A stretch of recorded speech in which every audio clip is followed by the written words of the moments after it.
Nanganak na ang ating inahin na maliit ang tiyan, mga ka-farmers. Ayan. So, galing po ako nag-jogging. Pagdating ko dito, diretso agad ako dito para maghanda po ng pagkain sa ating mga inahin. So, nadatnan ko na po. Meron na pong mga biik. So, bale, 10 na po lumabas. Meron pong isa. Ayan. Merong isa na mummified. Tapos, ang buhay siyam. So, hindi pa tapos mga ka-farmers.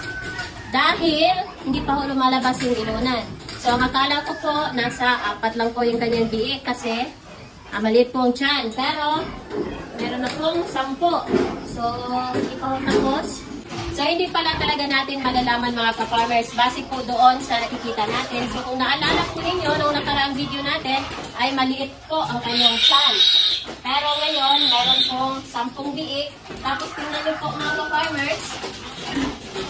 Ayan, malalaki po. So, ayan, madidigat. Ang size niya, pasado po ito. Ang kanyang timbang pasado po. Nasa mahigit 1 kilo po ito. And nalalaki po yung kanyang mga diig. Tapos umiirit pa siya. Ito, mukhang may lalabas pa ulit. Wala naman. Sana madadagdagan po ito. Ito, malaki eh. Ito yung pinakamalaki ng ka-farmers. Yan. So, may lahing durok po ito. Durok po ang ama. Tapos, itong ina naman may lahing durok rin. So, mataas po ang dugo ng durok ng mga biik nito.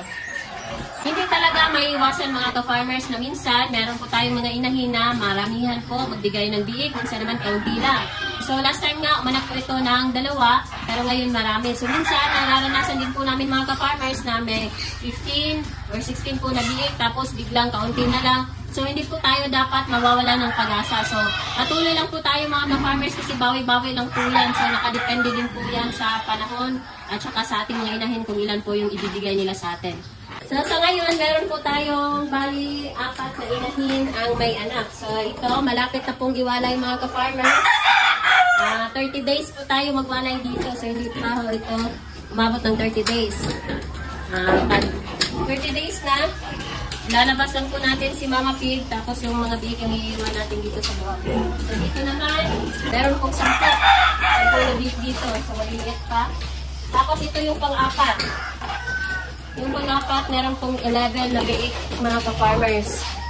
So, yun po yung update natin sa ating mga biik ngayon. At saka yung mga inahin natin na nanganganak. So, yung iba,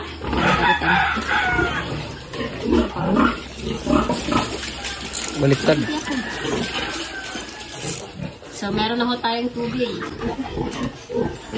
So, yung mga inahin natin dito, mga buntis ho sila. Meron pong 2 dito na hindi pa. Yung isa, hindi pa napabarako. Yung isa naman, kahapon pa lang po natin napabarako. So, sunod-sunod po silang mga anak. Ayan.